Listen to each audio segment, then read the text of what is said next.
I am pleased to be joined by my next guest, Stacy Lewis, 13-time LPGA Tour winner, 4-time Solheim Cup player, and of course, she was assistant captain in the past as well. Stacy, what's going on? How are you?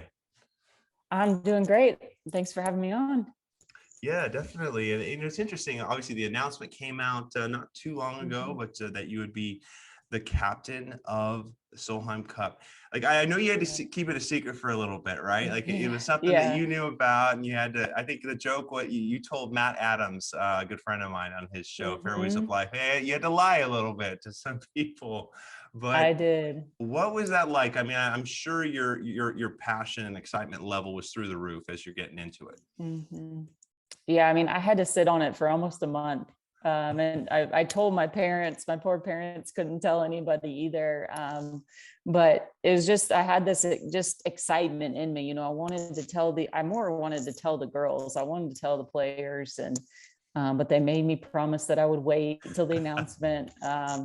But obviously just very honored. I mean, it's just to look at who the past captains were and to know that I'm next on that list is just crazy to me. I mean, I still, remember being a rookie and just wanting to make the team, not ever in it was never in my mind my rookie year of captaining one day, so it's just such a huge honor, and I'm so excited, and we've already kind of gotten the ball rolling, and we're trying to get ready for Spain already. Yeah, and what's interesting is one of my favorite parts of golf is the camaraderie, right? I know it's an individual Mhm. sport, but you and Morgan Pressel and some of these ladies have such a connection. Mhm. How special was it to be able to tell her that, hey, listen, I want you as part of Mhm. this, as part of my leadership team. I mean, as a friend, like, I mean, that must have been a really Yeah. cool exchange.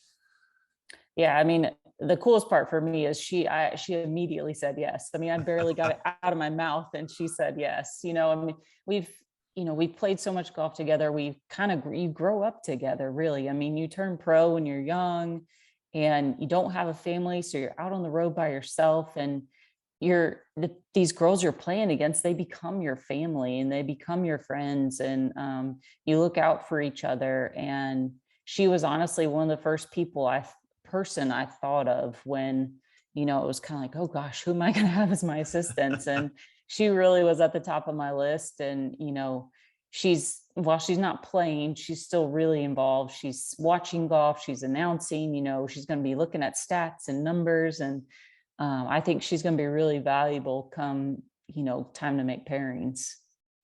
Yeah, and I know, well, obviously pairings is a huge part of Hmm. this event. You mentioned putting. It just comes down to making more putts, just Oh, in the end, yes. right? Like how do you practice for that? How do you really get ahead of that if that's Yeah. possible? I think it's just to keep talking about it and tell the girls how important it is. I mean, you think of match play, you think of the US Amateur, you think of just a match play event in general. I mean, you think of past Solheim Cups, you remember putts. Jarena making that putt in 2015, Suzanne making the putt last time, there's these key moments and it's always putts. It's never they hit a beautiful 7-iron, it's always that. So it was Jennifer Cupcho winning last week was huge for us, just to get her kind of over that hump and feel what it's like to have to make putts under pressure. I mean, that's ultimately what it is. And so the more they can get in contention, the better off we're going to be in Spain. Yes, and Spain's going to be quite a challenge. I remember Hmm. actually interviewing. Speaking of going over there, I remember interviewing Julie Inkster for her hometown paper in Santa Cruz Hmm. in 2015 because she was getting ready to embark. She was going to bring her family too, like her husband Right. Brian, and so many people involved. I think her parents were coming, and she Oh was yeah, she had over the the whole moon. crew there. Yep. How much inspiration do you draw from Julie Inkster? What a lady Mhm. she is. What a leader she's been over the years. Yeah, she's been unbelievable. I mean, just being a mom, I've bounced ideas off of her with raising my daughter. And just to see the way she's done things those three Solheims that she did, she kind of branched out and did something a little different, brought in that pod system. We were doing, these personality tests and all these different things, but she made it work. And I mean, I think the one thing Julie had going for it is everybody respects her. Everybody knows who Julie is. She's played forever. She's played Yeah. for so long on tour that all these girls know her and they respect her, and they want to play hard for her. So she was great to me. She brought me in, had me helping with pairings in 2015 and helping with the singles lineup. And, looking back now, it's like, okay, maybe I don't know if it was on purpose, but she was getting me ready to be captain. And, Yeah. after I got the call from the commissioner, I called Julie and Pat and Meg Mallon, because they were the ones that really decided that I was going to be captain. And it was really cool to talk to them. They each had kind of different words of advice about it and kind of had their own spin on it. But Julie just told me, she said, you're ready for this. Like, they're going to play hard for you. Right. Well, and that's funny. Like, I always love talking to friends about those big advice moments in your career, right? You're about to get to a big threshold. And I just love just trying to write down the sound bites that I remember from a conversation, right? Like, what is it Right. about what Pat said or what Julie said? And Mm-hmm. I love, it's encouraging. It's like iron sharpens Yeah. iron, right? Mm-hmm. So I'm curious, like, any other little nuggets you've learned from some of these ladies that's really going to help you? And listen, I'm not asking you to reveal the game plan, because we don't want Yeah. Europe to get ahead of No. here. No, I mean, they really, all of them kind of did encourage me to be myself, just to be yourself. They're gonna respect you if you do that. They had little pieces of advice on, I think it was Pat or Julie told me that to get a credit card from the LPGA to pay for expenses instead of having to put stuff on your own card and send it in and all that kind of stuff.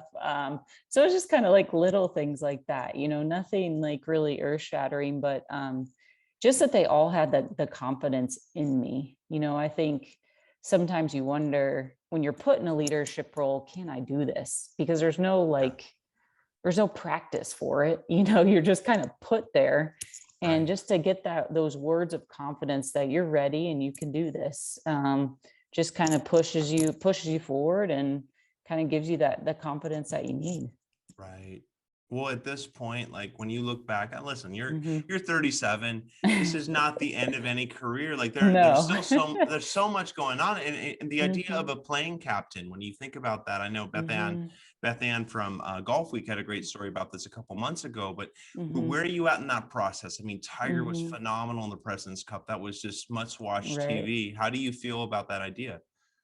I think we need our best 12 players. And if I qualify in points or if I qualify off the Rolex rankings, I need to play because that means I'm one of the best 12. And I don't think I could pick myself. I do know that.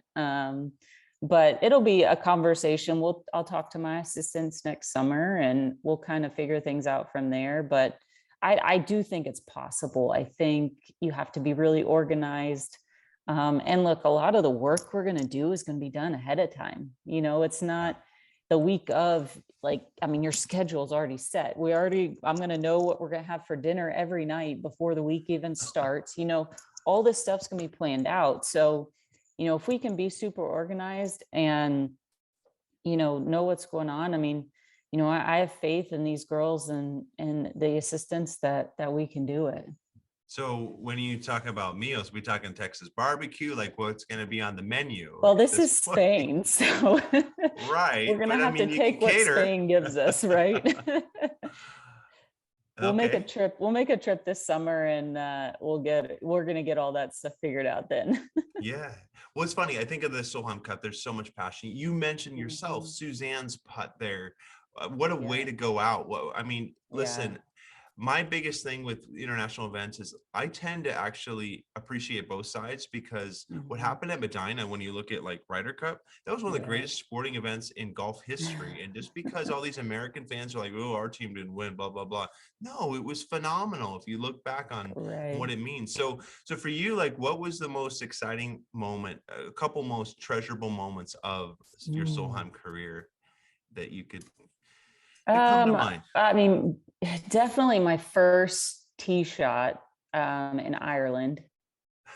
I actually paired with Angela Stanford. It was Oh a yeah. horrible tee shot. I mean, I put her in the weeds off the tee. But it was just that for, the first Solheim Cup, I remember it being pitch black outside. It was Ireland in September, so it was dark when you're warming up, and they're singing and chanting on the tee. I'm like, what is this? I had no idea what to expect. So I was pretty nervous there. And then actually Germany for me was one of the most fun. It was when kind of Jarena and I kind of found our pairing, and when we started kind of really firing on all cylinders, and just to see her make that putt at the end of the week was one of the coolest moments I've ever had. Just to celebrate with her and to see her execute at that level, huh? Yeah, and just, early in the week, we didn't necessarily put her out in alternate shot because if you look at her stats, she wasn't a great putter. But I'm like, Julie, just let us go play. And we read putts together, we did everything together that week, and we just really got on a roll. And then, of all things, to see her make a putt, the thing that maybe her stats showed that she wasn't great at, but Yeah. that's what she did. She won the whole Solheim Cup for us. So it was just a really kind of cool moment. What's interesting when you talk about that first Solheim Cup in 2011 in Ireland, right? Mm-hmm. I Mm-hmm. think that was the year you won your first major, Mm-hmm. and milestone moments are so important in our lives. And Right. I ask you, and I know you've been asked many times, but what did that do for your life when you think about just your belief? This is an individual Mm-hmm. game, so what would it do for your self-belief? I mean, it kind of, for me, it completely changed the trajectory of my career. You go from being, just trying to be out here, trying to keep your card, trying to get yourself in contention. And all of a sudden you win a major. It's like, okay, now I'm the top American. What's next? It just kind of Right. created this, okay, I just kept going. What's next? What's next? What's next? And then in a couple of years, you're number one in the world. And it's just mind blowing, really. But, just kind of it wasn't even really a monkey off her back. It was just the way I did it and going up against number one in the world at the time. It was a really cool moment for me, and just kind of set things off from there. Right. Well, and that was obviously the first major. And then when you fast Mm-hmm. forward the tape and you look at the transition you had to make once you had your daughter, as you mentioned her Mm-hmm. earlier, what was that balance like to just, give life to someone else, and then Yeah. just now it's a new reality? How do you do this at the highest level? Well, there was career before baby and there's career after baby, because the before and the after are completely different. The only thing that's the same is me playing golf, but the way you think, the way you go about your day, what's important, kind of where things rank on your chart, everything is totally different now, and in a good way. I mean, I wasn't ready for kids at 24. I was just never one of those people. I wanted to see how good I could be. And to do that, you sacrifice a lot. You sacrifice not only I missed a lot of my sister's birthdays and my nieces and nephews' birthdays and births, Yeah. and miss vacations with my family because I wanted to get to number one in the world. I wanted to see how good I could be. But I guess you reach a point in your life where it's that order just changes, and I don't want to miss anything anymore. I want to be around. And so I'm going to miss a golf tournament instead of missing somebody's birthday, basically. So it's just the priorities change, and, having her has chilled me out a little bit on the golf course and kind of put things in perspective a little bit.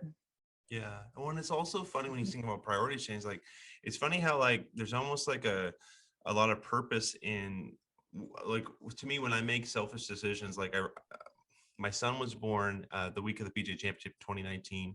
I wanted to go to the PGA Mm-hmm. Championship so bad, so I was there for the birth. and I decided to still go. My wife will never let me forget that. So I went and I covered the event for a few days, and then my son Everett had some complications as a newborn, Hmm. and my wife's like, I need you back home. And I had to tell, Hmm. all my bosses, listen, I got to go. They understood it was important. But in Yeah. Sunday morning, watching the PGA in the hospital room with my son, Yeah. I got a call from Tim Rosafor, Rosie from the Golf Yeah. Channel and Golf Digest. Anyway, I'm almost done with my long story. Yeah. And he said that, Garrett, like, do you know anything about one of these young rookies that's making a run at the PGA? And I said, I Yeah. went home. My son's sick right now. He said, dude, what am I doing? Like, wow, you made the right call. I'm really proud of you for doing that. And listen, Yeah. I brought that up because you mentioned kind of the dichotomy before kids, after kids, Mhm. and it's like Garrett Johnston's heart needed to change a little bit because I was so hyper focused on golf. Mhm. And for you as a competitor now, as we're going forward here at 37, like, Mhm. what is it about your competitive nature and the Mhm. balance to it that you're finding maybe some little victories in right now? Um, just I mean, gosh, when she was first born, the little victories were getting out the door on time, drop it, Right. getting to the golf course on time so I could do my normal routine. I mean, the competitiveness, that part of me has never changed. I still want to win more than anybody out there, but I know that this little girl is super important. And you know, and if I'm Oh, and she's interrupting.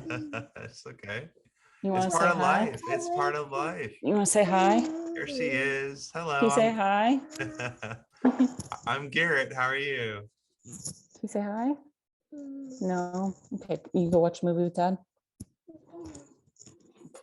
Sorry. It's okay. It's okay. It's funny how they react differently. Like, sometimes they're shy when, like, you would think that they'd be more outgoing. And I know. she's I know. She's as chatty as anybody, but when somebody comes around, she is pretty quiet.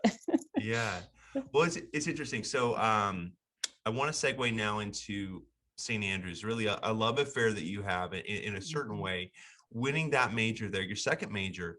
Mhm. And that particular year was amazing in the sense that, like, Yanni was saying, was just on fire, and it's just like Mhm. it reminded me of Federer when he was just dominating, right? And Right. Nadal was like, no, I'll find a way. I'm going to chase it down. And you made it happen. Like, Mhm. what was really special about going into St. Andrews and getting it done at St. Andrews? Oh gosh, where do I start? Well, my love affair with St. Andrews started with Curtis Cup um, back in 2008. It was my last amateur event before I turned pro. I went undefeated there, 5-0.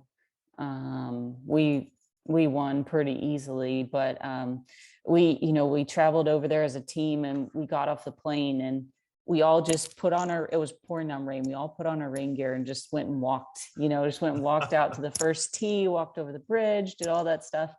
But we got local caddies for the week. And I got this guy, his name's Frazier, and he was awesome. I mean, I'm a history person, so he's telling me all the stories, kind of, and he was telling me shots to hit, take a pitching wedge, land it here, it's going to bounce here and do all this. And we played the old course 11 times in 7 days with practice rounds and multiple matches. And we played it in sunshine, we played it in rain, like all kinds of weather. And I honestly think, like, just having him as my caddy, I mean, he taught me how to play links golf and taught me how to see the right types of shots. And it was just from there my love affair with links golf started, and the old course. And so then you go back, we get to play an open championship there, which was so cool. And I got to stay at the Dunvegan right around the Oh, corner. And that's the best. I didn't realize at the time. So the last time the women played there, Lorena stayed there and won. And then I stayed there and won. Oh my God. So, so just, I mean, gosh, to put your name on that list, and the shot I hit on 17, played 36 holes that day and hit the shot I did on 17, and then to make birdie on 18. It was, I mean, I don't know. You can't top it. I mean, it was the best day of golf I've ever had. And just one of those weeks I'll never forget. Certainly. I mean, just the old course. So, well, you said 11 times in 7 days. So now was it Mhm. the first time you ever had been to St. Andrews right there in that year? So you Yeah, were, first time to St. Andrews, first time for links golf. Yeah, it was a lot of firsts coming over for that Curtis Cup. it's funny that you say that because I've asked Padraig Harrington about this, and even Mhm, now at age 50, every time mhm. it's the run up to the first tee. It's you're driving Yeah, into town, you're driving into town, and you just get this shot of adrenaline. right. And how did it feel for you, like Mhm, as you got closer to that first tee, as you're seeing this mhm. town, and then you're seeing the RNA building, just all of that. Yeah, I mean, I obviously had seen it on TV from the men playing there, but you just, I mean, it's just so expansive and it's huge, and the old buildings and the bridge and the clubhouse and everything right there behind the first tee. And I mean, it was just the whole scene. We stayed at the Old Course Hotel where you could just sit there and look at it every day, and it's just everything about it. I mean, I guess I'm a golf nerd. I love history. I love, just walking around town and, the going in the little shops and all that kind of stuff. So it's, whenever even if we haven't played the old course itself, and if we're over there, I drive through St. Andrews just to go see it and just, just remember that day. Really? So how recently would you have done that? I did that last summer when we were there. Um, Between where we had to be in bubbles because of Oh man. COVID. So we were between the two tournaments. So I left one bubble and I stopped at the Dunvegan and stopped at the Old Course before I went into the other bubble. So Oh my God. just had to go see old friends and go say hi. And my pictures on the wall all over a couple places at the Dunvegan, and got one right over the bar from winning there. So just it's man, it's just such a cool town. And just if you ever have a chance, I mean, you need to go. If you love golf at all, you need to go. Yeah, well, you know what it is that like first time for me was 2015 for the Open Championship for the men. Mhm, But what you said about going to experience the Dunvegan and places around town, the little mhm. shops, I really like the people of Scotland. There's so much pride that Oh they yeah. have. What do you Mhm. make of the people there in St. Andrews? I mean, they're so proud of the town and their place, and they want you to come visit. And just so nice. You walk everywhere. Nobody's really in a hurry. Everybody's just kind of taking their time, or people hanging out on the beach. And yeah, it's such a cool place. I wouldn't want to be there in January when it's freezing cold, but definitely go in the summertime. Yeah. Do you remember having like first tee jitters as you got there? Because you had said you had seen Oh it my on gosh. TV. You would have seen maybe Tiger play on TV. Like what was that like there? You had to ask about this. So my first match I played was alternate shots. So, and I teed off. I didn't have to tee off till number two. So the afternoon match, I was going off in a four ball. So I had to tee off on that first hole, and it was a little downwind. So you couldn't hit driver. So I had to hit, I think it was probably 3 wood. And I'm going to tell you, so I hit my shot and my divot started and stopped before my golf ball. Ooh. Okay. I basically duffed this thing down. Like it was one of those like the people in the crowd like just didn't know what to Ooh. do, like it was so embarrassing. It was the only divot on the whole tee box. Like, it's just perfectly manicured and I make this Oh my divot. God. My mother went and took a picture of it after the match was over. Of But course. Yes. then the great story continues is that I didn't hit it far enough down there to get it over the burn and so that it would stop. So my caddy's like, okay, we're gonna hit 7-iron down there. So we hit 7-iron down there to have a little pitch. Well, then I fat the pitch shot. It one hops the burn and goes to 3 feet. Ooh. And these girls, they give me the putt. I'm like, what are they thinking? Have they not just seen these shots I've hit? Clearly I'm nervous. Why did you just give me that 3-footer? But we went on from there and won the match. So that's all that mattered. Wow. So over the burn on which hole though? Because I'm getting a little confused here. Over the burn on On one. on one. Oh, okay. Yeah. So I had to, so my second shot, I had to lay up short of the little creek there, and the pin was on the front of the green. So it was just, yeah, I was clearly nervous, and I still to this day don't know why they gave me that putt. Oh man.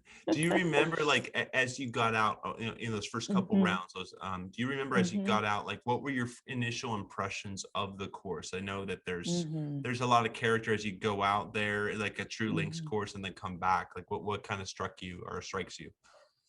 Just the number of blind tee shots. Yeah. I mean, I had to rely on my caddy so much. So especially those first couple rounds, you just don't know where to hit it. And there are times that he would give me lines that he wanted me to hit it in the rough on purpose. Oh Just my God. because, stuff was going to run through into bunkers. And he's like, no, we're going to hit it right here into this hill in the rough. And then we're going to hit it on the green. I'm like, okay, like I'm just going to trust this guy because I don't know what else to do. But especially going out there, you have a lot of blind tee shots, Hmm. and that you don't really realize. But I think once you realize, you always have the middle of that golf course.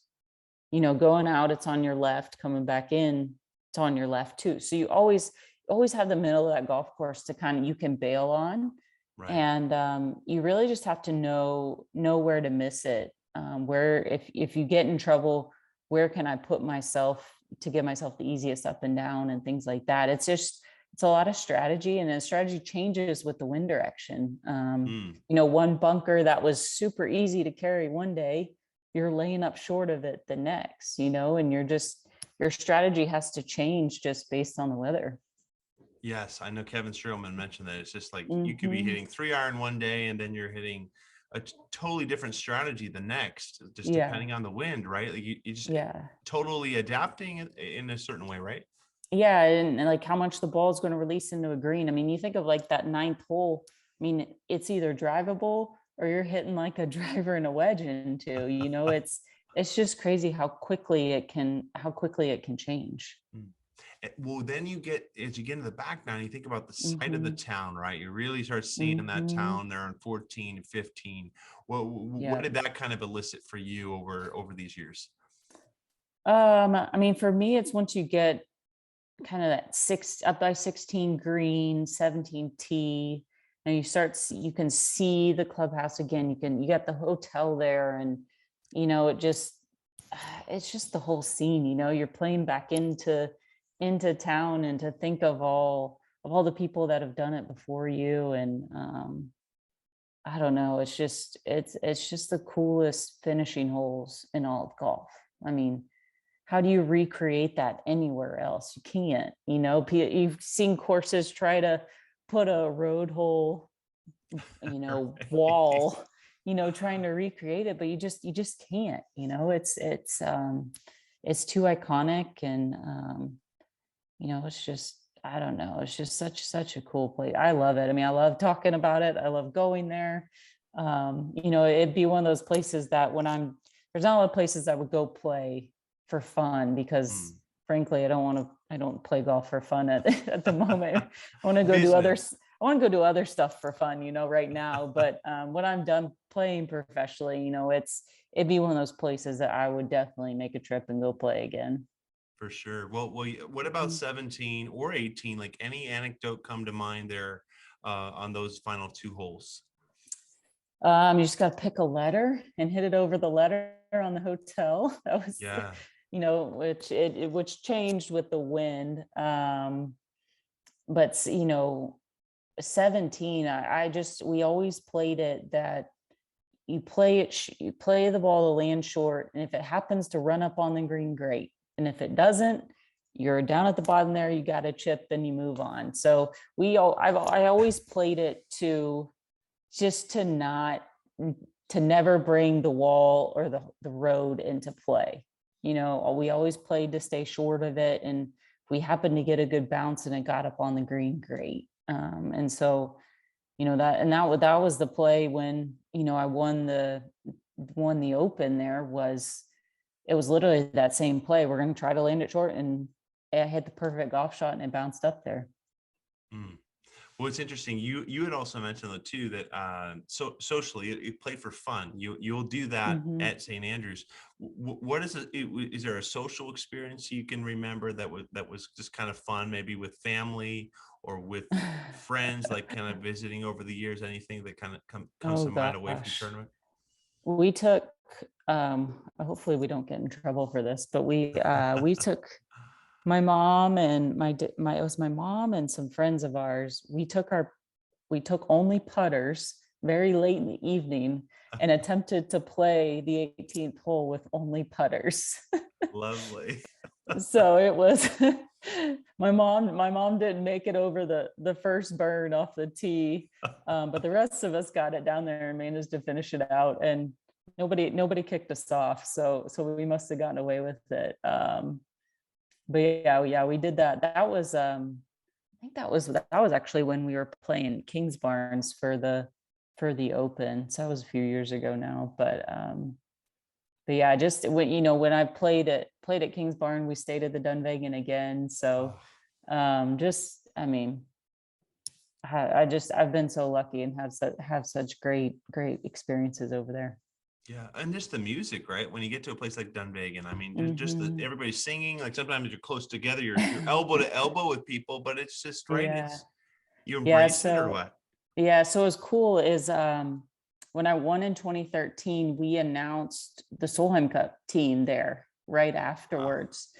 And so after the team was announced, we took the whole team to the Dunvegan. They let us kind of use this back room that you normally it's where you eat breakfast normally, but right. they let us have that room, and that's where we all celebrated making the team. And I got to celebrate my winning the tournament and everything.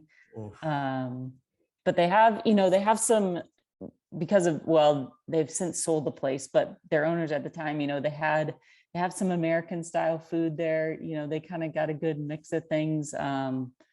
But so it felt a little bit like home too as well for us. But just the way, I mean, they embraced us and my family, and just getting to celebrate there, and just, I mean, it's just, I keep saying how cool it is because it is. I mean, I just, I don't, I mean, I feel like I've been so lucky to have all these opportunities.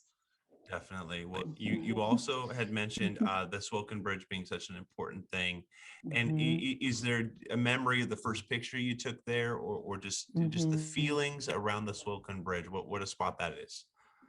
Yeah, I remember, one of the practice rounds, I stopped with my caddy, and this was for the British Open. I stopped there with my caddy, and we took a picture and did all that.